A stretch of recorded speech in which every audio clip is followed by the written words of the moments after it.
O sol escaldante do sertão pernambucano batia impiedoso sobre a pequena cidade de Serra Branca quando ela chegou. Era uma quinta-feira de março de 1983, e a poeira vermelha grudava em tudo, nas roupas, nos cabelos, na alma dos moradores que há gerações conheciam apenas o ciclo eterno da seca e da chuva escassa. Ninguém reparou na mulher que desceu do ônibus intermunicipal com uma única mala de couro gasto e um sorriso tímido nos lábios. Maria das Graças era assim que se apresentou na pensão da Dona Conceição.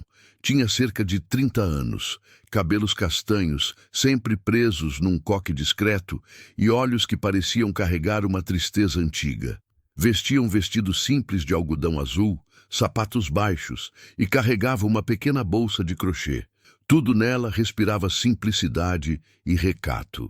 Era exatamente o tipo de mulher que passava despercebida numa multidão, que os homens olhavam com respeito, mas sem desejo, que as outras mulheres aceitavam sem ciúme ou desconfiança. "Vim procurar trabalho", explicou para a Dona Conceição, com voz suave e sotaque que misturava traços do interior da Paraíba. "Sou viúva. Meu marido morreu num acidente na usina. Não tenho mais nada que me prenda à minha terra." A história tocou o coração caridoso da pensionista, que imediatamente se ofereceu para ajudá-la. Em menos de uma semana, Maria das Graças já havia conseguido trabalho como costureira na alfaiataria do seu Joaquim e conquistado a simpatia de meio bairro com sua gentileza e discrição. Frequentava a missa das 7 todos os dias, ajudava as vizinhas com as compras quando elas adoeciam e jamais se metia em fofocas ou confusões. Mas havia algo em seus olhos que poucos conseguiam decifrar. Uma frieza que contrastava com a doçura do sorriso, uma atenção aguçada que captava cada detalhe, cada conversa, cada movimento das pessoas ao seu redor. Maria das Graças observava, sempre observava, e mentalmente catalogava informações que pareciam irrelevantes para qualquer pessoa normal, mas que para ela formavam um mapa detalhado da cidade e de seus habitantes. Foi numa dessas observações silenciosas que ela conheceu o Coronel Nunes. Antônio Nunes era um homem que carregava o título de coronel mais por tradição familiar do que por mérito militar. Descendente de uma linhagem de fazendeiros que dominava a região há mais de um século, ele controlava não apenas vastas extensões de terra, mas também boa parte da política local. Era ele quem decidia quem seria prefeito, quem conseguiria empréstimos no banco e quem teria acesso à água nos períodos de seca. Aos 55 anos, Nunes era um homem robusto, de bigode grisalho bem aparado e mãos que nunca conheceram o trabalho pesado. Usava sempre terno de linho, mesmo no calor escaldante, e carregava um revólver calibre 38 numa colderia de couro trabalhado, tanto por precaução quanto para intimidar. Sua reputação era construída sobre uma mistura de respeito e medo. Respeitavam sua riqueza e poder, temiam sua crueldade com quem o desafiava. Os crimes de Coronel Nunes eram segredos abertos na cidade. Todo mundo sabia que ele mandava espancar os trabalhadores que se atreviam a reclamar dos salários miseráveis. Todo mundo sabia que ele desviava verbas destinadas à perfuração de poços artesianos. Todo mundo sabia que ele havia mandado matar pelo menos 3 pessoas que se opuseram aos seus interesses ao longo dos anos. Mas ninguém falava sobre isso abertamente, porque falar significava assinar a própria sentença de morte. Maria das Graças observou o Coronel Nunes por 3 semanas. Estudou sua rotina, seus hábitos, suas fraquezas. Descobriu que toda quinta-feira ele visitava uma casa discreta nos arredores da cidade, onde mantinha uma amante, uma jovem de apenas 19 anos que ele havia adotado quando ela tinha 15, e os pais morreram na seca de 79. Descobriu que ele bebia cachaça de uma garrafa específica, que guardava num armário trancado em seu escritório. Descobriu que ele tinha diabetes e tomava insulina todos os dias no mesmo horário. A morte de Coronel Nunes foi um mistério que abalou Serra Branca. Na manhã de 15 de abril de 1983, ele foi encontrado morto em sua fazenda, sentado em sua cadeira favorita na varanda da Casa Grande. Aparentemente havia morrido dormindo. O médico da cidade, Dr. Severino, atestou morte natural, parada cardíaca, provavelmente relacionada ao diabetes e ao estresse. Afinal, Nunes tinha problemas de saúde conhecidos e não era incomum homens de sua idade morrerem subitamente. O que ninguém descobriu foi que sua insulina havia sido substituída por uma solução que causou um choque hipoglicêmico fatal. O que ninguém viu foi a figura silenciosa que se aproximou da casa na madrugada, usando conhecimentos de enfermagem adquiridos em outra vida, em outro lugar. O que ninguém suspeitou foi que a doce Maria das Graças sabia exatamente como matar sem deixar rastros. O funeral foi um evento que reuniu toda a elite política da região. Houve discursos pomposos sobre a perda irreparável e o legado do grande homem, mas nas ruas, nos bares, nas casas humildes, a conversa era diferente. Muitos não escondiam o alívio. Deus fez justiça, murmurava a população. O diabo levou o que era seu, diziam outros. Maria das Graças esteve no funeral naturalmente. Vestida de preto com um terço na mão, ela rezou piedosamente pela alma do defunto. Suas lágrimas pareceram genuínas para quem observava. Ninguém poderia imaginar que por baixo da máscara de luto ela sentia uma satisfação fria e calculista. Justiça havia sido feita, e ela estava apenas começando. 2 semanas após o funeral, Maria das Graças comunicou a Dona Conceição que havia recebido uma carta de uma prima distante oferecendo-lhe trabalho numa cidade vizinha.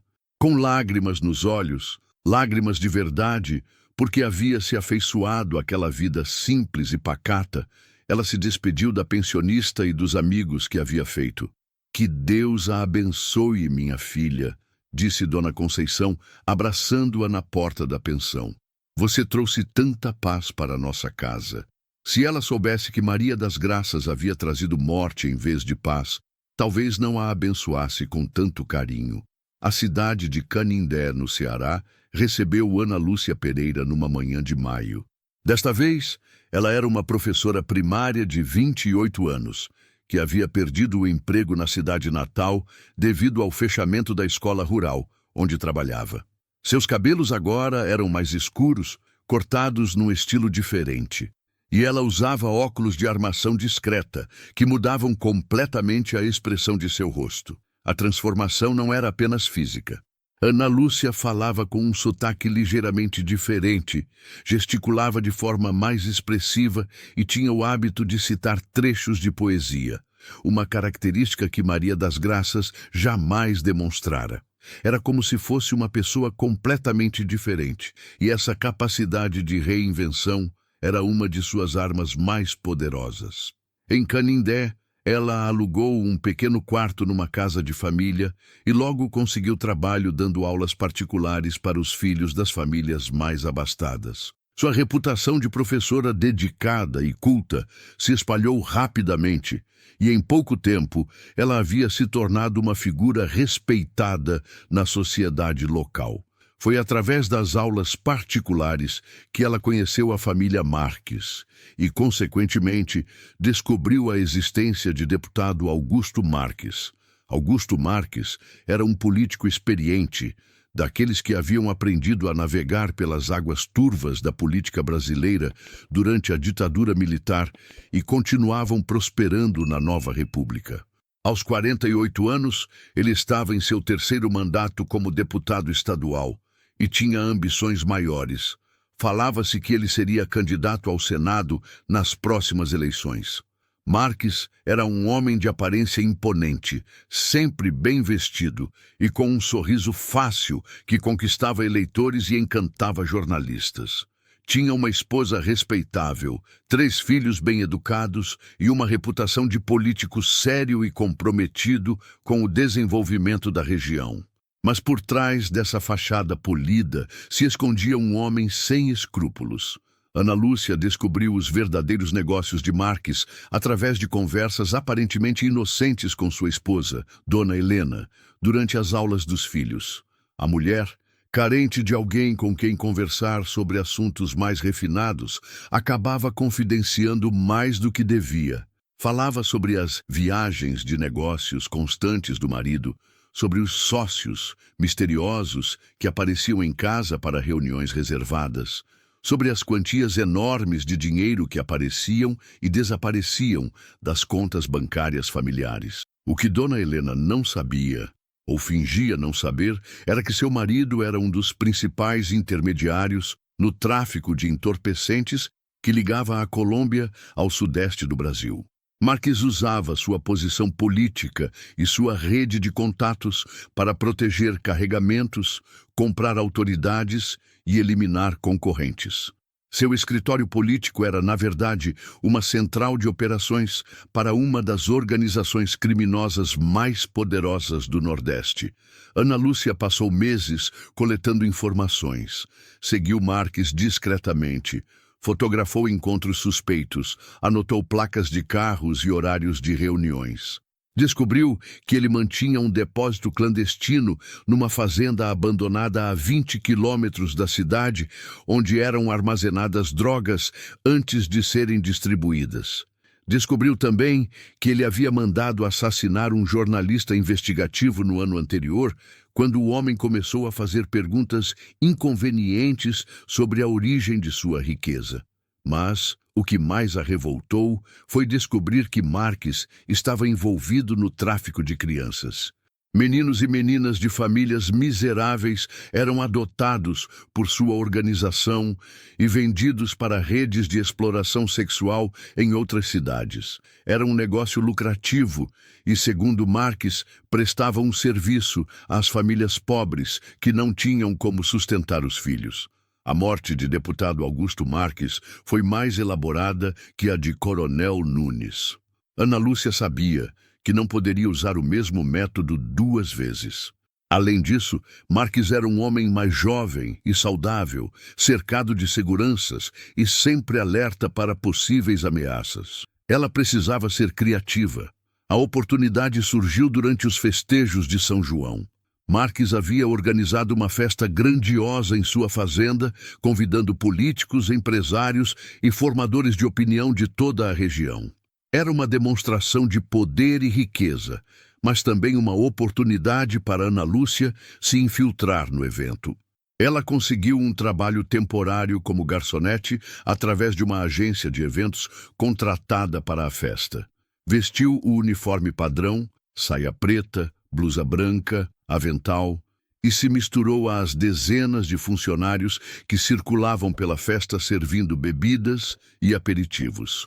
Com uma peruca loira e maquiagem diferente, ela estava irreconhecível. Durante a festa, Ana Lúcia observou atentamente os hábitos de Marques.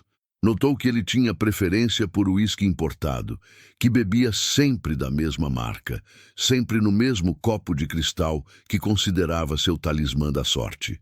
Notou também que ele se retirava periodicamente para seu escritório particular para tratar de assuntos urgentes. Na verdade, para cheirar cocaína, vício que havia adquirido nos últimos anos. Por volta das 2 da madrugada, quando a festa já estava em seu auge e a maioria dos convidados estava embriagada, Ana Lúcia colocou seu plano em ação. Ela havia preparado uma dose letal de estricnina, um veneno de ação rápida que provocava convulsões violentas seguidas de parada respiratória. A substância foi cuidadosamente misturada ao uísque de Marques durante uma de suas idas ao banheiro. Marques morreu 15 minutos depois, em meio às gargalhadas e à música alta da festa. Suas convulsões foram inicialmente interpretadas como uma crise epiléptica. Afinal, ele havia bebido muito e estava visivelmente alterado. Quando perceberam que algo estava gravemente errado, já era tarde demais. O deputado morreu a caminho do hospital, e sua morte foi oficialmente atribuída a um mal súbito, possivelmente relacionado ao consumo excessivo de álcool e drogas. A investigação que se seguiu foi superficial. A polícia local, muitos de cujos membros eram pagos por Marques, não tinha interesse em descobrir a verdade. O laudo necroscópico mencionou causas naturais relacionadas à intoxicação por substâncias, e o caso foi rapidamente arquivado. Afinal, ninguém queria investigar muito profundamente a vida de um político que sabia demais sobre os podres de muita gente importante. Ana Lúcia desapareceu de Canindé na mesma semana, alegando ter recebido uma proposta de emprego irrecusável numa cidade distante. Mais uma vez, deixou para trás apenas boas lembranças e a saudade de quem havia convivido com uma pessoa aparentemente doce e dedicada. Mas desta vez, sua saída não passou completamente despercebida. O delegado José Mendonça, um homem íntegro e experiente, que havia sido transferido para Canindé poucos meses antes, começou a suspeitar que havia algo estranho na coincidência entre o desaparecimento da professora e a morte do deputado. Suas suspeitas se intensificaram quando ele descobriu que Ana Lúcia Pereira não existia oficialmente. Não havia registros escolares, certidão de nascimento ou qualquer documento que comprovasse sua identidade anterior. Mendonça começou uma investigação discreta, mas minuciosa. Consultou contatos em outras cidades, verificou registros de passageiros em ônibus e trens, examinou fotografias de câmeras de segurança. Era um trabalho de formiga, mas ele estava determinado a descobrir a verdade. O que ele não sabia era que havia despertado a atenção de uma predadora que não tolerava ser caçada, e que sua dedicação à justiça logo o colocaria na mira da mulher que a imprensa começaria a chamar de a Dama do Silêncio. 3 meses após deixar Canindé, ela ressurgiu em Campina Grande, Paraíba, com uma nova identidade. Carmen Rodrigues, uma enfermeira de 32 anos que havia trabalhado em São Paulo e retornava ao Nordeste para cuidar de uma tia idosa. Desta vez, seus cabelos eram ruivos, uma peruca perfeitamente natural que transformava completamente sua aparência, e ela havia ganhado alguns quilos propositalmente, mudando o formato de seu rosto e corpo. Carmen era mais extrovertida que suas personas anteriores. Ria alto, gesticulava com entusiasmo e tinha opiniões firmes sobre política e futebol. Frequentava bares populares, jogava dominó com os vizinhos e participava ativamente das festividades religiosas. Era impossível conectá-la à recatada Maria das Graças ou à intelectual Ana Lúcia. Em Campina Grande, ela conseguiu emprego no Hospital Santa Isabel, onde sua experiência prévia em enfermagem, adquirida legitimamente anos antes, numa vida que ficara para trás, lhe garantiu uma posição respeitável. Foi através do trabalho no hospital que ela conheceu Dr. Benedito Carvalho, diretor clínico da instituição e seu próximo alvo. Dr. Carvalho era um homem de 60 anos, respeitado na comunidade médica e conhecido por sua dedicação aparente aos pacientes pobres. Dirigia o hospital há 15 anos e havia implementado diversos programas sociais que atendiam a população carente da região. Sua reputação era imaculada, sua vida pessoal exemplar, e ele era frequentemente convidado para dar palestras sobre responsabilidade social na medicina. Mas Carmen descobriu rapidamente que por trás da fachada altruísta se escondia um monstro. Dr. Carvalho comandava um esquema complexo de tráfico de órgãos que operava dentro do próprio hospital. Pacientes em estado crítico, geralmente pessoas sem família ou de famílias muito pobres, eram declarados mortos prematuramente para que seus órgãos pudessem ser removidos e vendidos para clientes ricos em outras cidades. Os corpos eram posteriormente cremados, eliminando qualquer evidência. O esquema era sofisticado e envolvia vários profissionais do hospital. Havia médicos que falsificavam atestados de óbito, enfermeiros que preparavam os corpos, funcionários da administração que alteravam registros e até membros da funerária conveniada que garantiam que as cremações acontecessem rapidamente. Dr. Carvalho coordenava tudo e ficava com a maior parte dos lucros. Carmen passou semanas coletando evidências. Fotografou documentos, gravou conversas e mapeou toda a rede de corrupção.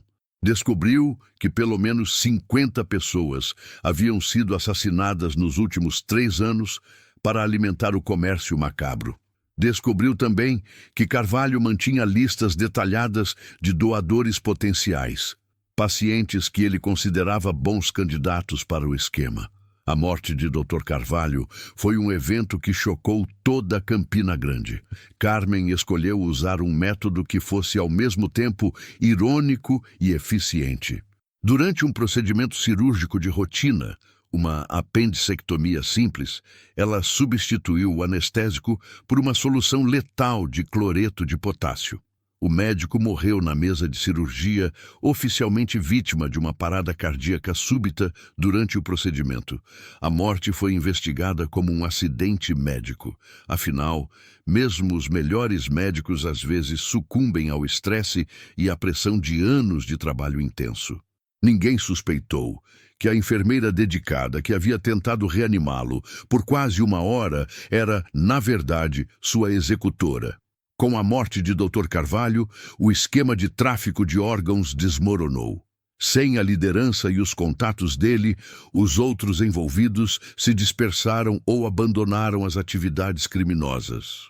O hospital passou por uma investigação administrativa que revelou várias irregularidades, mas nada que pudesse ser diretamente ligado ao tráfico de órgãos.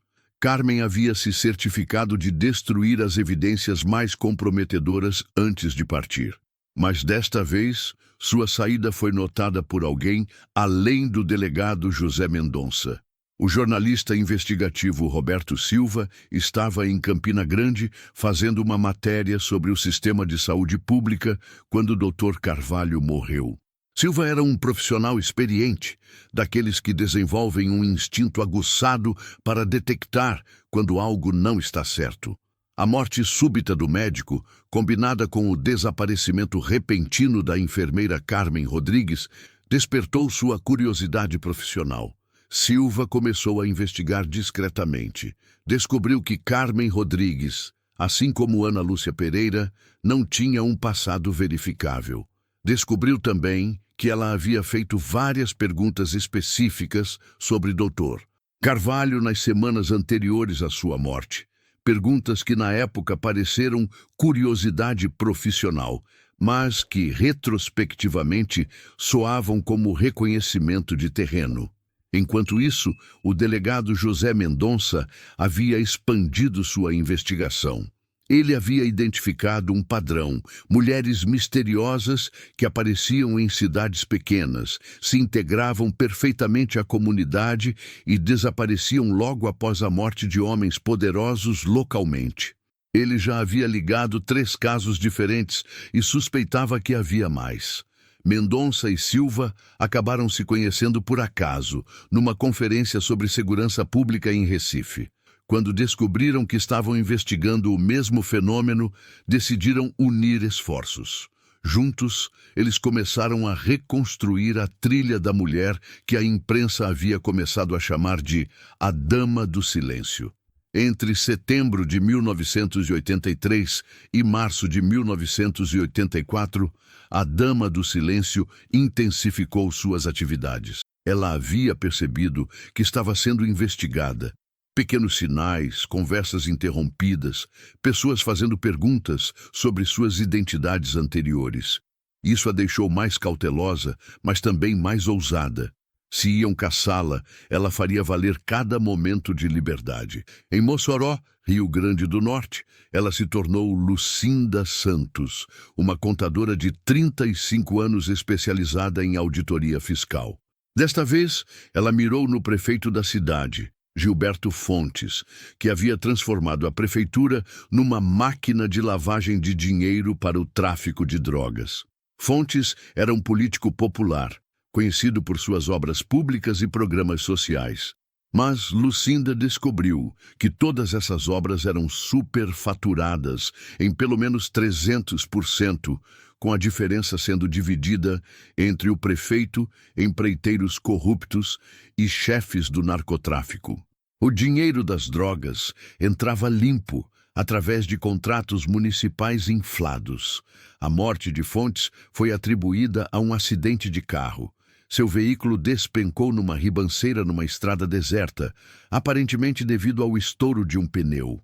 O que ninguém descobriu foi que Lucinda havia sabotado o sistema de direção do carro, usando conhecimentos de mecânica que havia adquirido trabalhando numa oficina anos antes, em mais uma de suas vidas anteriores. Em Juazeiro, Bahia, ela se chamou Solange Melo, professora de História e bibliotecária.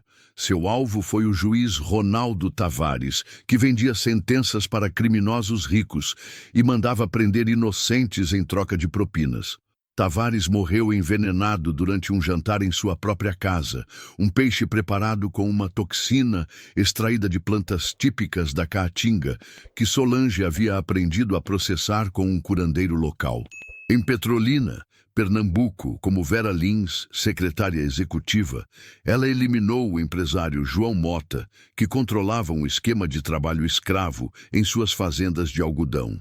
Mota foi encontrado morto em sua piscina, aparentemente vítima de afogamento após um suposto mal súbito.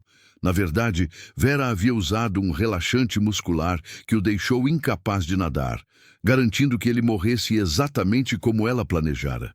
Cada morte era cuidadosamente planejada para parecer acidental ou natural. Cada nova identidade era completamente diferente da anterior. E cada vez ela deixava a cidade antes que qualquer suspeita pudesse recair sobre ela. Mas os investigadores estavam se aproximando. O delegado Mendonça e o jornalista Silva haviam conseguido estabelecer conexões entre 6 mortes diferentes em 4 estados. Eles haviam criado um perfil psicológico da assassina. Uma mulher inteligente, educada, com conhecimentos médicos e técnicos, capaz de assumir identidades completamente diferentes e que escolhia suas vítimas baseada em critérios morais pessoais. Ela só matava homens que ela considerava criminosos que escapavam da justiça. Eles também haviam descoberto seu método. Ela se estabelecia numa cidade, estudava um alvo específico por semanas ou meses, executava o assassinato de forma que parecesse morte natural ou acidental, e então desaparecia para começar o processo novamente em outro lugar. A imprensa havia se interessado pelo caso. Roberto Silva publicara uma série de reportagens sobre a assassina fantasma do Nordeste, como inicialmente a chamou. Mas foi um repórter de rádio de Fortaleza que cunhou o apelido que pegou, a Dama do Silêncio. O nome capturava perfeitamente a aura misteriosa da mulher que matava sem fazer ruído, que se movia como uma sombra e que jamais deixava testemunhas vivas de suas verdadeiras ações. A população estava dividida. Para muitos, especialmente os mais pobres, a Dama do Silêncio era uma heroína. Ela matava apenas homens poderosos e corruptos, pessoas que oprimiam e exploravam os mais fracos. Era uma justiceira, uma vingadora dos desfavorecidos. Histórias sobre ela se espalhavam pelo sertão como lendas, crescendo e se transformando a cada repetição. Para as autoridades, ela era uma ameaça à ordem estabelecida. Não importava se suas vítimas eram criminosos, ela não tinha direito de se fazer de juiz, júri e executor. Além disso, sua existência questionava a eficácia do sistema judicial e policial, mostrando que uma pessoa comum podia fazer o que eles não conseguiam, punir os verdadeiros culpados. Em maio de 1984, ela cometeu seu 11º assassinato em Caruaru, Pernambuco. Desta vez, ela era Neuza Barbosa, uma professora aposentada que havia aberto uma pequena pensão. Seu alvo foi o coronel Severino Ramos, chefe de uma milícia particular que aterrorizava pequenos proprietários rurais, forçando-os a vender suas terras por valores irrisórios. Ramos morreu durante uma emboscada que ele mesmo havia planejado contra uma família de agricultores, mas as armas que deveria usar estavam descarregadas.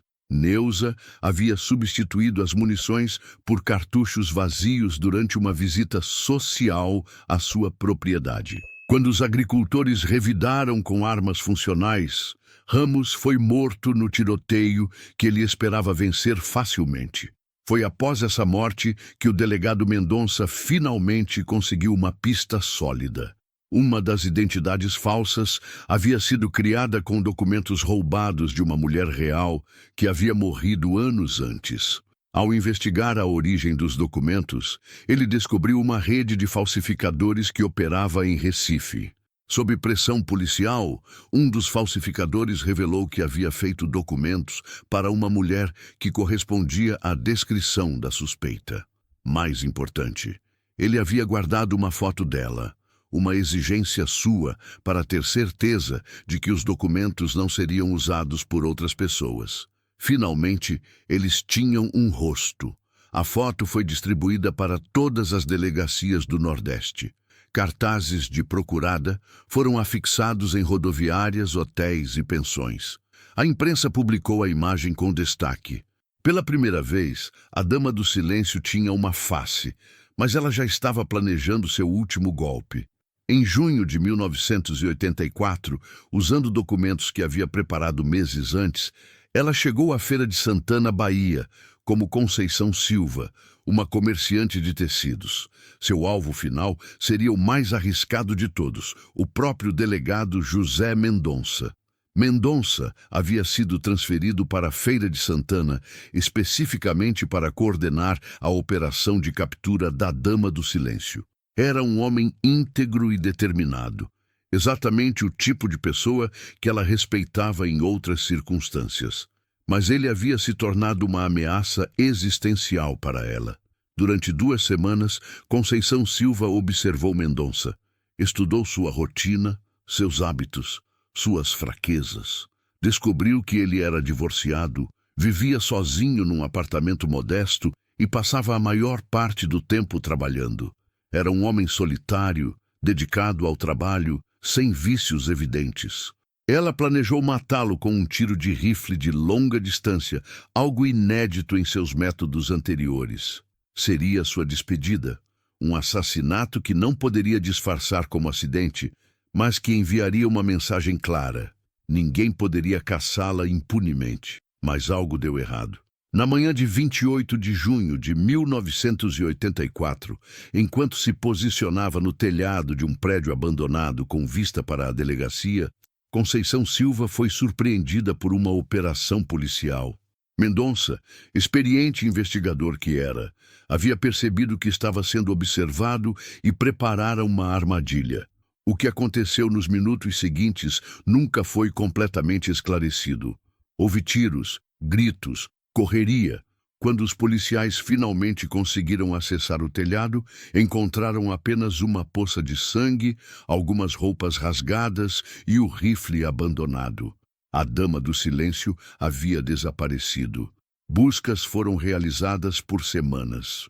Hospitais foram verificados. Estradas foram bloqueadas. Fronteiras foram monitoradas. Mas não encontraram nem o corpo, nem qualquer rastro de para onde ela poderia ter ido. Alguns acreditam que ela morreu naquele telhado, ferida mortalmente, e que conseguiu se arrastar para algum esconderijo onde morreu sozinha. Outros acreditam que ela sobreviveu e fugiu para outro país, talvez a Colômbia ou a Venezuela, onde assumiu uma nova identidade e começou uma nova vida. Mas no sertão nordestino, onde as lendas nascem facilmente e morrem devagar, muitos acreditam que a Dama do Silêncio ainda está viva, que ela ainda caminha pelas estradas empoeiradas, sempre mudando de forma, sempre observando, sempre esperando o momento certo para fazer justiça com as próprias mãos. Quando um político corrupto morre subitamente, quando um fazendeiro cruel sofre um acidente, quando um juiz vendido é encontrado morto em circunstâncias misteriosas, sempre há quem sussurre: foi ela. A Dama do Silêncio voltou. E quem sabe, talvez seja mesmo verdade. Até hoje, 40 anos depois, o caso permanece oficialmente em aberto.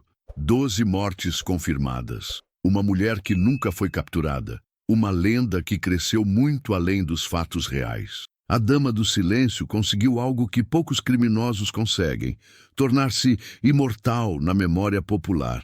Não como uma vilã, mas como um símbolo de que, às vezes, quando a justiça falha, alguém precisa tomar as rédeas e fazer o que é certo. Mesmo que esse alguém seja uma assassina fria e calculista que enganou toda a polícia e matou 12 pessoas em um ano. No final das contas, ela venceu. Não apenas porque nunca foi capturada, mas porque se tornou maior que sua própria realidade. Tornou-se uma lenda. E lendas, como ela sabia muito bem, nunca morrem verdadeiramente. Elas apenas esperando o momento certo para ressurgir das sombras. Esperamos que você tenha se envolvido com a misteriosa saga da Dama do Silêncio. Esta história de suspense e mistério, ambientada no sertão nordestino dos anos 80, nos mostra como as lendas nascem e se perpetuam no imaginário popular. Uma mulher que burlou todas as autoridades e se tornou um símbolo de justiça, ainda que através de métodos questionáveis. Gostou da história? Inscreva-se no canal para não perder nenhuma de nossas histórias originais. Compartilhe com seus amigos que gostam de mistério e suspense. Deixe seu like se a narrativa te prendeu até o final. Comente sua opinião. A Dama do Silêncio era uma justiceira ou uma criminosa fria?